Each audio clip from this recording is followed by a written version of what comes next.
This time I just wanted to sit down and talk about this game I just finished, Crisol Theatre of Idols. So I picked this one up pretty much on a whim, honestly. I'd seen a trailer for it a while back, and the art style caught my attention. And when it came out a few days ago, I figured what the hell, is like $15, I'll give it a shot. And I'm glad I did, because even though this game has some issues, and we'll definitely get into those, there's a lot here that I found genuinely interesting. It's one of those games where I can see what they were going for, and I appreciate the ambition even if the execution doesn't always stick the landing. The premise is very basic. You're this guy Gabriel who's a soldier, and you've got this ability to use your own blood as a weapon. Which right away is a pretty cool hook for a survival horror game because it creates this built-in risk-reward system, where every time you engage in combat, you're literally draining your own health to do it.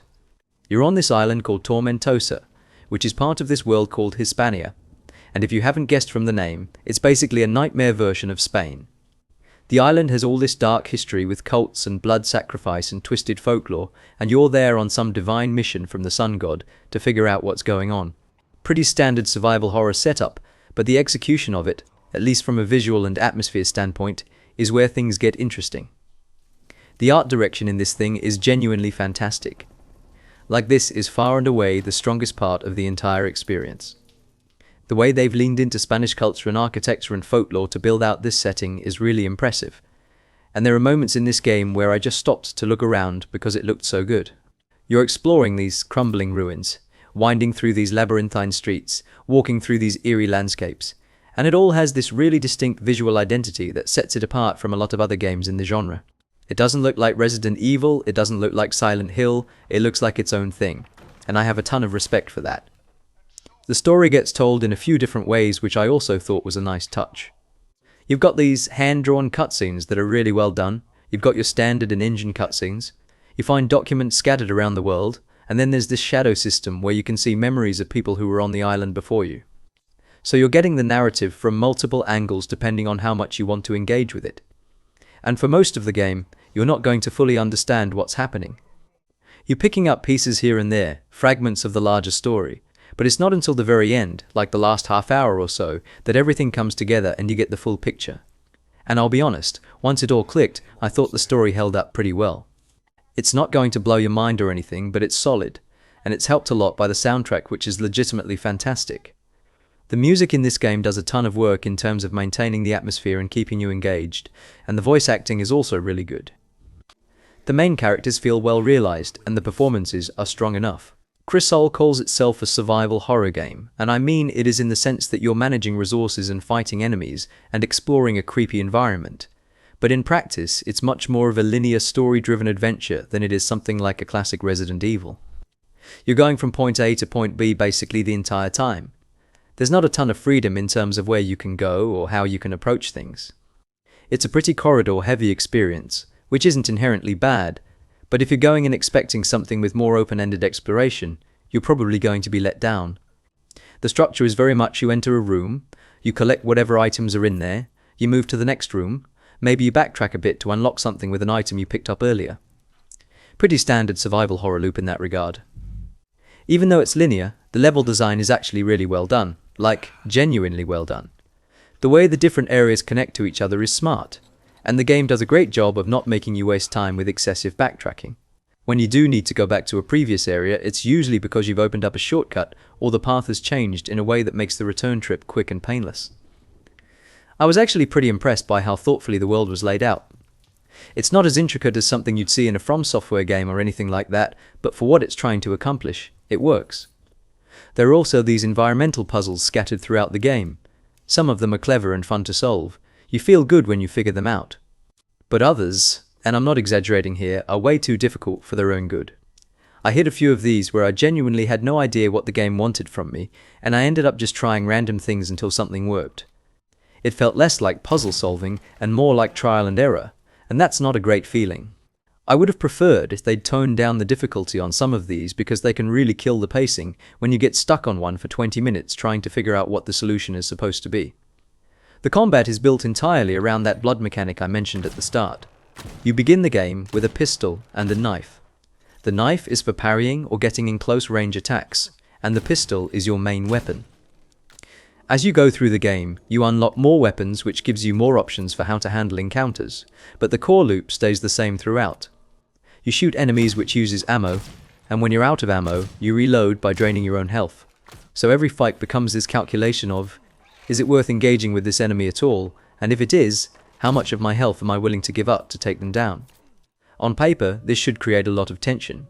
In practice, and specifically on the hardest difficulty, which is what I played on, it's not nearly as punishing as you'd think. The game is pretty generous with healing items.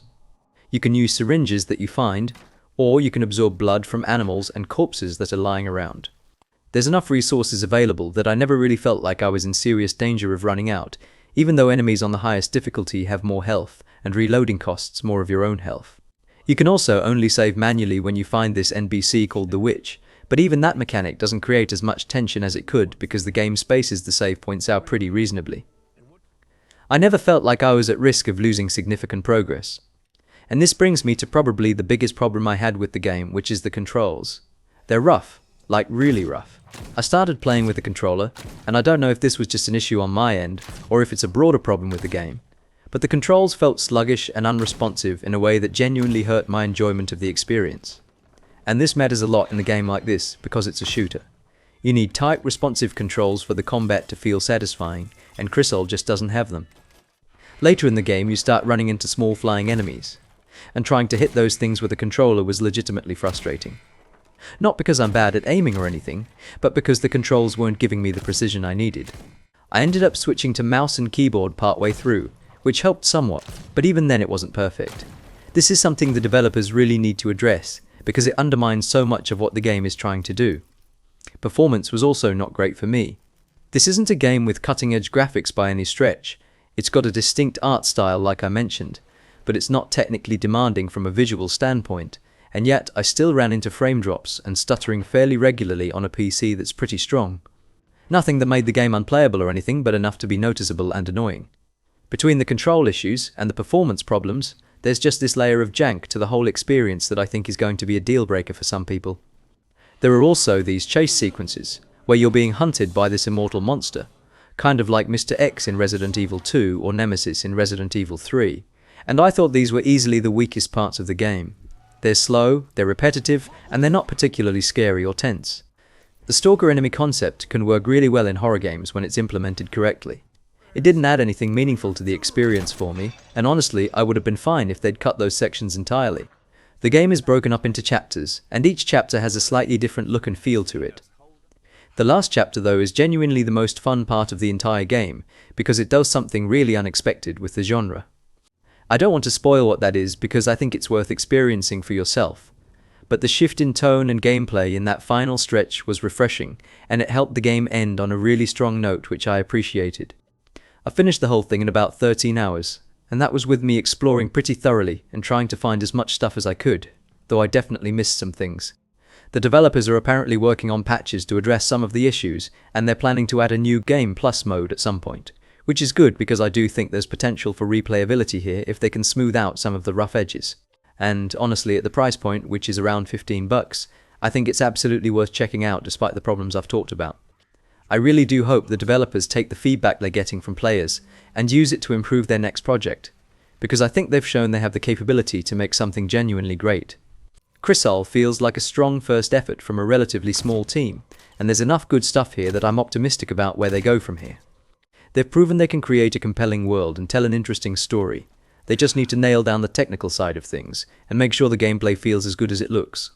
Anyway, that's pretty much everything I wanted to say about this one. If you played it or you're thinking about picking it up, let me know what you think down in the comments. I'm always curious to hear other people's takes on games like this. And as always, thanks you so much for watching, and we will see you in the next one.